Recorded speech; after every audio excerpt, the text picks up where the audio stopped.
Hello and welcome to Scale Your Sales podcast. Have you ever thought, why is your ability to ask great questions, why does that have a direct relationship on the deals that you win? Well, today I have Deb Calvert, who is author of Discover Questions and her most recent book, Stop Selling, Start Leading. She is founder of Sales Expert Channel, president of People First Productivity Solutions, and a certified sales and executive coach. Deb has been named 65 most influential women in business and is the top 30 global sales guru. I'm really honored and would love to welcome Deb Calvert to Scale Your Sales podcast. Thank you, Janice. I am delighted to be here. Well, it's wonderful having you. Now, first of all, I'd like you to tell us more about the Sales Expert Channel. Oh, yes, that is a side project for me. It's something that I founded in 2017. We're going into our fourth year in 2020, and it just keeps growing and growing. The mission of the Sales Experts Channel is to bring together global thought leaders in sales who are willing and able to provide fantastic educational and inspirational content to sellers everywhere and to sales managers. And it's a collaborative effort. It's something that is very gratifying to me to be able to give back, because sales has been amazing for me. And I hope that more and more people can access it as a career and can find resources in one place to get the help that they need. And thank you for mentioning the Sales Experts Channel. It's a great place to go. So listeners can go there any time of the year to access all of that great content. Yes, we currently have over 500 webinars and videos. They're indexed on our website and they're sorted by topic. They're available on demand. And every week there's new content that's constantly going out. So you'll want to subscribe for the new content, take a look at the website to find what you need. It's all free, it's all fabulous, and it's meant to be ready for you when you need it. Excellent, excellent. Now, I'd love to explore more about your most recent book, the relationship and the changing dynamics between buyers and sellers. Can you share more? Absolutely. Stop Selling and Start Leading is based on research with buyers. Direct research. We had a panel study with 530 business-to-business buyers that was conducted by Santa Clara University. And it's based on the premise. I work in two spaces. I work in sales productivity. I work in leadership development. And it's based on the premise that if sellers were to behave more like leaders, that buyers would respond differently to them. That was the hypothesis. And so I took that hypothesis to my two co-authors, who are quite well known globally. Jim Kouzes and Barry Posner are gurus in the space of leadership development. In fact, they're very well known. Just about any book you'll ever read on leadership has them at least in the footnotes. So I took this to Jim and Barry, and I said, what do you think? Those 30 behaviors that you've identified as making leaders more effective, what do you think would happen if salespeople behaved in those ways? And they said, oh, let's find out. So we did the research. We also collected stories from over 500 sellers. And in that part of the research, we didn't tell salespeople anything. We didn't mention the word leadership. We just said, tell us a story about when you were at your personal best as a seller. That's all they got. And then we read their stories and we looked for the leadership behaviors to see if those behaviors in fact showed up when a seller thought they were at their personal best. And they did. So we know what buyers like, we know what sellers were doing. And since then we've been able to deliberately have sellers use these behaviors more frequently. And it's quite a blueprint. It really is a blueprint for making extraordinary sales. What was the thing that surprised you most? Oh, so many surprises. Okay, so you mentioned the 5 practices of exemplary leadership. That's Jim and Barry's work that we built from. And under each of the 5 practices are 6 very discrete behaviors. And what's important about knowing that there are 6 behaviors under each practice is that the practices, they're a little lofty. I could tell you a practice like to inspire a shared vision, but what does that mean? And what does that look like day to day? So the behaviors give you specific, replicatable, observable, easy to implement, some things that you can go and do. You have actions when it comes to the behavioral level. One of the things that surprised me the most is, although buyers, all of our buyers in the study wanted to see higher levels of frequency in all 30 of the behaviors, we also asked them which ones were most important. They're all important, but we asked them which was most important. And I suspected that this one, to inspire a shared vision, I thought that might show up at the top of a list that buyers would say being most important. Because that's, to me, that's the one that sounds most like selling. I'm going to create a vision with you, and I'm going to bring you along and inspire you to want to do something in that vision. But actually, for buyers, out of all 5 of the practices, that one was the one they put at the bottom, not the top of the list. And since then, I've tested, it's not just me who felt this way. I've spoken to many, many sales audiences, and I asked the question after I described the 5 practices. I asked sellers the question, which one do you think buyers favored the most? And sellers consistently put that at the top of the list, but buyers consistently put it at the bottom. So the big takeaway here is, okay, here are 4 other things I could be doing. Other sellers aren't thinking to do them. And if I worked on those other 5 or other 4 sets of behaviors, I could have an advantage. That's really interesting. It's interesting the way that we're taught about sales, and sales training has developed. And often we're teaching things that we used to teach, not realizing that actually buyers have moved on and it's no longer relevant. Yes. So you've really got to continue to kind of learn, do a lot of self-learning, because it's not always available to you in your companies, but constantly reading books and new research to hone, sharpen your saw. I couldn't agree more. I'm a huge reader, and I know that it's given me many advantages in life. Excellent. So let me talk about your previous book. Why is it that the ability to ask what I call strategic searching question has a direct impact on your sales success? Okay. Discover Questions Get You Connected was also based on buyer research. In fact, there's now over 25 years of research that goes behind that premise. And what buyers will tell us is that people who ask them thought-provoking questions, questions that make them think, questions that turn on a thought pattern that takes them in a new direction, those questions are bonding for a relationship. They build trust between a buyer and a seller. To buyers, really good questions suggest the seller is truly interested in helping them. And good thought-provoking questions that engage the buyer, they actually turn into a bit of something that's like retail therapy. It's actually buyer euphoria. It lights up in the front of the brain.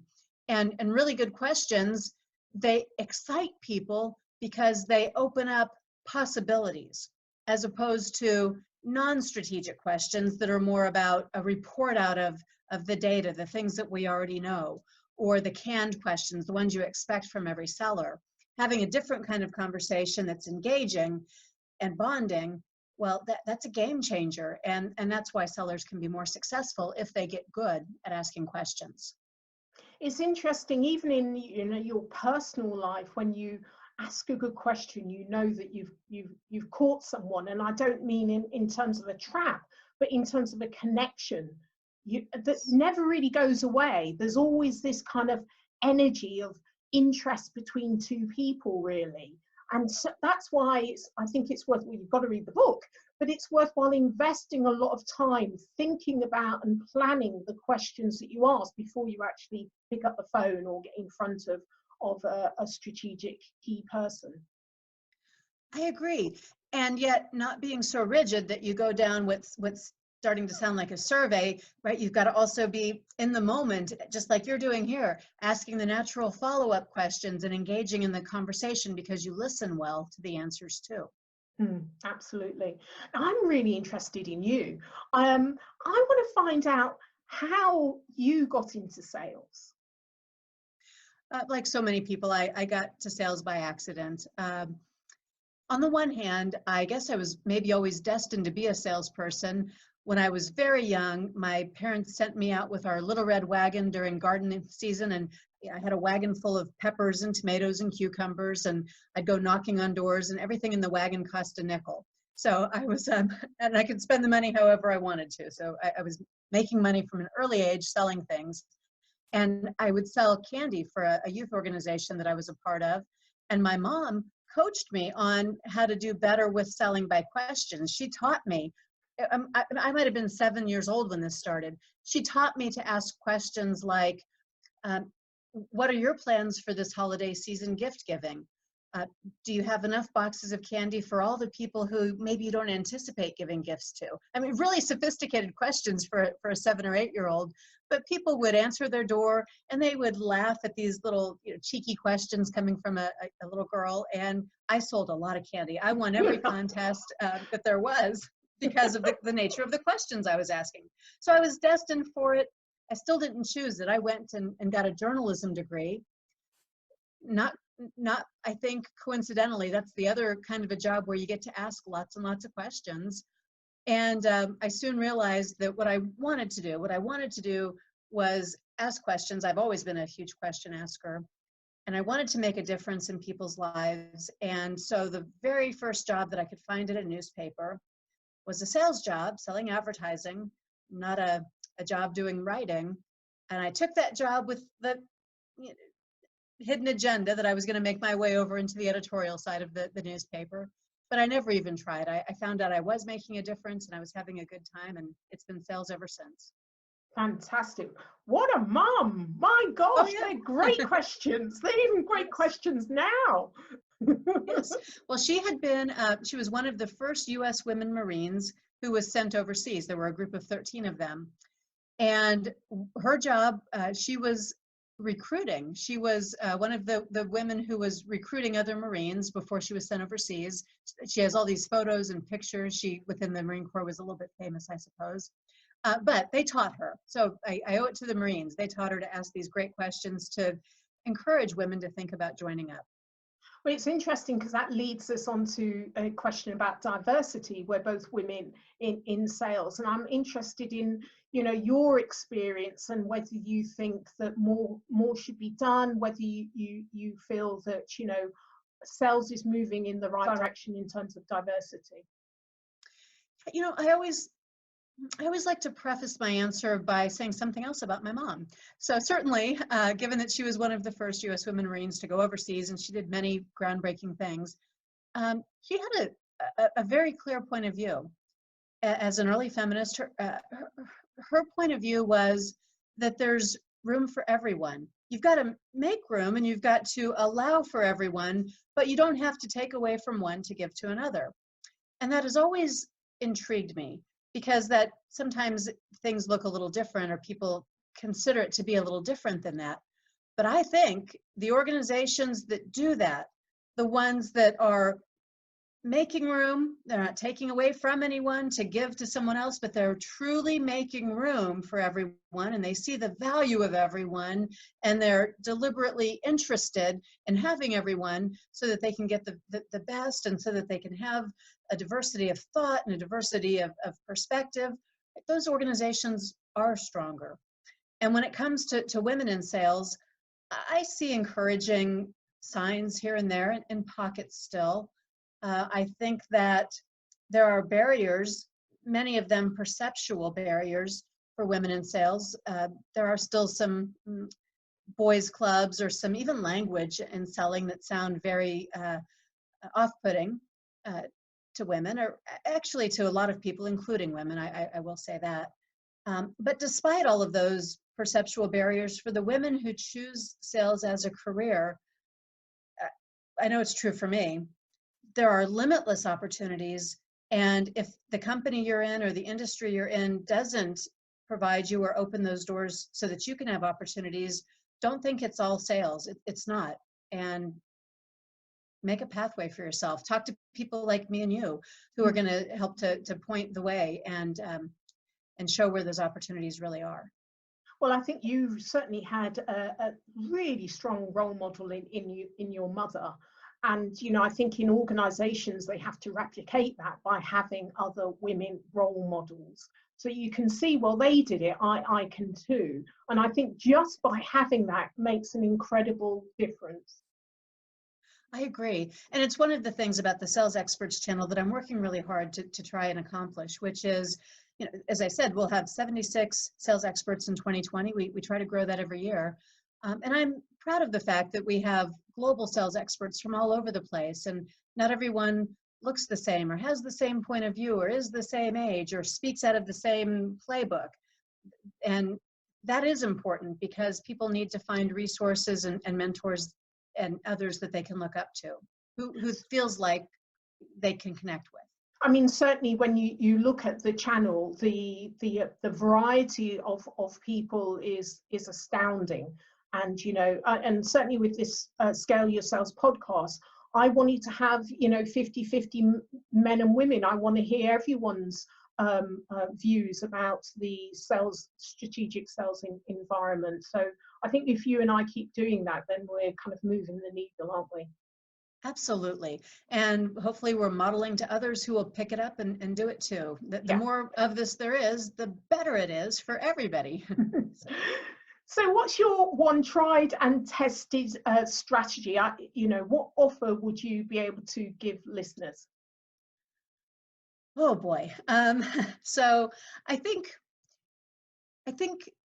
this can sometimes be overstated, but I'm going to say it perhaps in a little bit different way. I think the number one tried and true tested strategy for succeeding in sales is to think of yourself as a leader. Now that involves authenticity, it involves authority, it involves confidence. Those are the pieces that might get overstated. But I roll them all up into thinking of yourself as a leader, because that's how buyers see you and that's how they want you to behave. But also thinking of yourself as a leader means that you're going to not be overly deferential. You're going to go toe-to-toe and challenge a customer if they're about to make a mistake. You're going to inspire them. That's what leaders do. They build images and pictures. They say things that are big enough to be inspiring. Leaders, they ask some of those challenging questions, but not just for the purpose of being challenging. They do it to stretch people, to enable and to ennoble and to encourage them. And they are grounded as well in their own values, so they're able to be good models. So just to clarify, when I say leader, I don't mean manager. Those are two entirely different things. Anyone can be a leader, and in fact, you probably already are a leader, whether you know it or not. So to be a leader, the root word means to guide, to constantly think of yourself. How are you guiding your colleagues and coworkers to help get a project accomplished for a buyer? How are you guiding your buyers to this exciting new place that they want to be, but they need a little help to get to? Right? Stepping into your full potential, liberating your potential as a leader unleashes lots of possibilities. Wow, Deb, I'm really feeling that. Oh, good. I thought readers, your listeners might like to read the first chapter of my book, Discover Questions, Get You Connected. That first chapter is all about the 12 dimensions of trust between a buyer and a seller, again, based on buyer research, and how questions can help you quickly build trust even with a brand new buyer, a prospect, in 12 different ways. And so I'd like to offer that. It's just a free download that I'm happy to share. Oh, that's really, really kind of you. Thank you very much for that. Sure. So last question. If you're on a desert island, what would be the one thing you would take with you? You know, I suppose the right answer here would be some of the great books and things, but what you're making me think about is something that's very, very special to me. I suppose it's my most treasured item that I have, and I'll have to give you a visual of it. So my husband and I, we've been married almost 34 years, and one day about 10 years ago, on a not not a holiday, no reason for him to bring me a gift, but he was very excitable. He wears all his emotions on his face. And he had a little jewelry box. I could tell it was a jewelry box. And he presented it to me when he came home. And he said, "I got this for you." And I was kind of excited. You know, it was a square one, so I thought maybe it was a bracelet. But I opened it up, and Janice, I have to tell you, it was one of the ugliest things I've ever seen. It was gaudy. It was it's in the shape of a frog, but a frog that's been run over, like splatted out flat on the roadside with its legs. And it's all rhinestones, so the entire splatted out dead frog is bright, gaudy rhinestones with two beady green eyes, and costume jewelry. And I didn't, I can mask my expressions. I'm not sure I did a good job in that moment, but I was a bit horrified looking at this thing. I do wear a lot of pins and brooches, and so I knew his expectation was that I would wear this thing. But then he said this to me. He said, "I had to get that for you because when I saw it, it reminded me of what I was before you kissed me." The frog prince, right? So I do love my pin. I do wear my pin. My pin is currently broken, and I think it's going to have to get fixed really soon. The clasp is broken.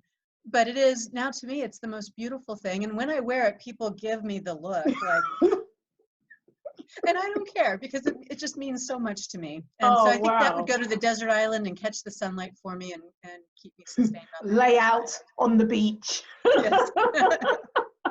What a great story. That's He's a great guy. Yeah, he's certainly your guy. Well, thank you. Debs, how can everyone get a hold of you? I think LinkedIn's probably the easiest way. Look me up. Let's get connected. My business is all about connections, and I so enjoy meeting new people, making new friends. And so let's start there. Excellent. Well, it's been an absolute honor, and thank you so much for being a guest on Scale Your Sales podcast, Deb. Thank you for the invitation. I appreciate it, Janice.